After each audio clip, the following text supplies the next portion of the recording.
আজকে আপনাদেরকে বলবো পে আউট অ্যাকাউন্টে টাকা কিভাবে আমাদের নিজের অ্যাকাউন্টে নিয়ে আসি। আজকে ভিডিওটি অত্যন্ত গুরুত্বপূর্ণ, যারা পুরো ভিডিওটি দেখবেন তারা অবশ্যই উপকৃত হবেন।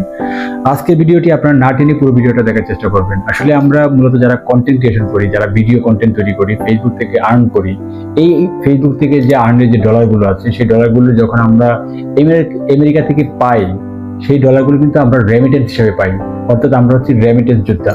এই ডলারগুলো আমরা এখন জানবো, আমরা যারা বাংলাদেশে বসবাস করি আমরা জানবো বাংলাদেশে এই ডলারগুলো মূলত কিভাবে আমরা অ্যাকাউন্টে টাকা হিসেবে পেয়ে যাই। এখন কথা হচ্ছে, প্রথম যে কন্ডিশন, আমরা যখন ডলার ইনকাম করি আমাদের বাংলাদেশের ক্ষেত্রে প্রথম কিন্তু $100 লাগবে। অর্থাৎ $100 হলে কিন্তু আপনি এই ডলারটা কিন্তু উইথড্র করতে পারবেন। অর্থাৎ আপনি কিন্তু ফেসবুকে কোনো ধরনের স্পর্শ করতে হবে না। অনেকেই আছেন মনে করেন যে $100 হলে কি কোনো জায়গায় আমাকে টিপ দিতে হবে, কোনো জায়গায় কি আমাকে পেড লিখতে হবে, না কোনো কিছু করতে হবে না। ফেসবুক সকল দায়িত্ব দিয়েছে। যখন ফেসবুক O2 কাউন্ট করতেছে, আপনার যখন $100 হয়ে যাবে, আপনার হাতে স্পর্শ ছাড়াই ফেসবুক O2 আপনার অ্যাকাউন্ট থেকে পেইড করে টাকাটা $100 উপরে হোক, 5000 হোক, 10,000 হোক, অর্থাৎ সর্বনিম্ন $100 লাগবে। $100 হলেই কিন্তু পেড করে একদম বাংলাদেশ ব্যাংকে পাঠিয়ে দিবে হচ্ছে মেটা কর্তৃপক্ষ। মেটা কিন্তু সরাসরি আপনার টাকাটা একদম বাংলাদেশ ব্যাংকে পাঠিয়ে দিবে। এখন বাংলাদেশ ব্যাংক কি করবে বলেন? এখন কবে পাঠায় টাকাটা? আপনার প্রশ্ন থাকতে পারে যে ভাই আমরা ফেসবুকে টাকাটা মূলত কবে থেকে কবে নাগাদ পেতে পারি। এখন আমি আপনাদেরকে একটা কথা বলি, ফেসবুক মূলত প্রত্যেক মাসের 22 তারিখে আপনার অ্যাকাউন্ট থেকে যদি $100 উপরে হয়, অর্থাৎ সর্বনিম্ন $100 হয়, 22 তারিখ, প্রত্যেক মাসের 22 তারিখ ফেসবুক আপনার টাকাটা পেড করে পাঠিয়ে দিবে হচ্ছে বাংলাদেশ ব্যাংকে। এখন হচ্ছে বাংলাদেশ ব্যাংক তখন কি করবে দেখেন, বাংলাদেশ ব্যাংক তখন আপনার যদি ইসলামী ব্যাংক হয়, অর্থাৎ প্রাইভেট ব্যাংক হয়, বাংলাদেশের ক্ষেত্রে সবচেয়ে দ্রুততম কাজ করে হচ্ছে ইসলামী ব্যাংক, এর পরবর্তীতে হচ্ছে ডাচ বাংলা ব্যাংক এবং আদার্স প্রাইভেট ব্যাংক।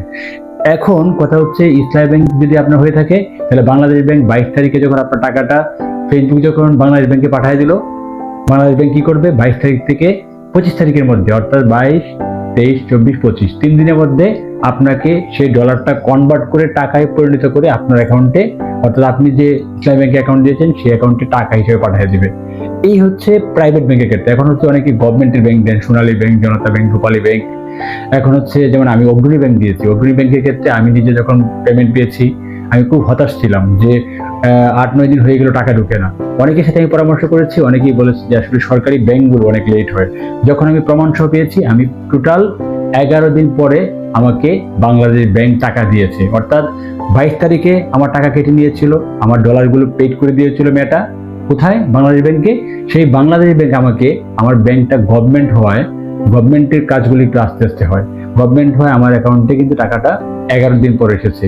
পরবর্তীতে কিন্তু আমি একদম রিল্যাক্স হয়েছি যে অ্যাকাউন্ট যাই হোক টাকা কিন্তু আসবে মাস্ট। যদি আপনার অ্যাকাউন্ট নির্ভুল থাকে, আপনার পে আউট অ্যাকাউন্টে যদি কোনো প্রবলেম না থাকে, অবশ্যই আপনি টাকা পাবেন। কিন্তু আজকের ভিডিও থেকে অবশ্যই আপনার ধারণা পেয়েছেন পে আউট অ্যাকাউন্টে টাকা কিভাবে পায়। আমি কিন্তু বিষয়গুলো অত্যন্ত পরিচ্ছন্নভাবে বলেছি। আপনারা নির্ভুলভাবে পে আউট অ্যাকাউন্ট সেটিং করলে আপনার যদি $100 হয় এবং আপনার $100 সর্বনিম্ন হয়, অবশ্যই আপনাকে বাংলাদেশ ব্যাংক সুন্দরভাবে আপনার অ্যাকাউন্টে টাকাটি গুছিয়ে দেবে। এই জন্য সবাইকে বলবো কন্টেন্ট ক্রিয়েশনে মনোযোগ দিন, কন্টেন্ট ক্রিয়েশনকে ভালোভাবে করার চেষ্টা করুন। ফেসবুক থেকে আসলেই লক্ষ লক্ষ টাকা আর্ন করে যায়। আমি অল্প হলেও ইনকাম করেছি এবং প্রমাণ পেয়েছি যে একজন রেমিটেন্স যোদ্ধা হিসেবে, অর্থাৎ আমেরিকান ডলার আমিও ইনকাম করেছি। এটাই আমার সফলতা। ধন্যবাদ সবাইকে আজকে ভিডিওটি দেখার জন্য।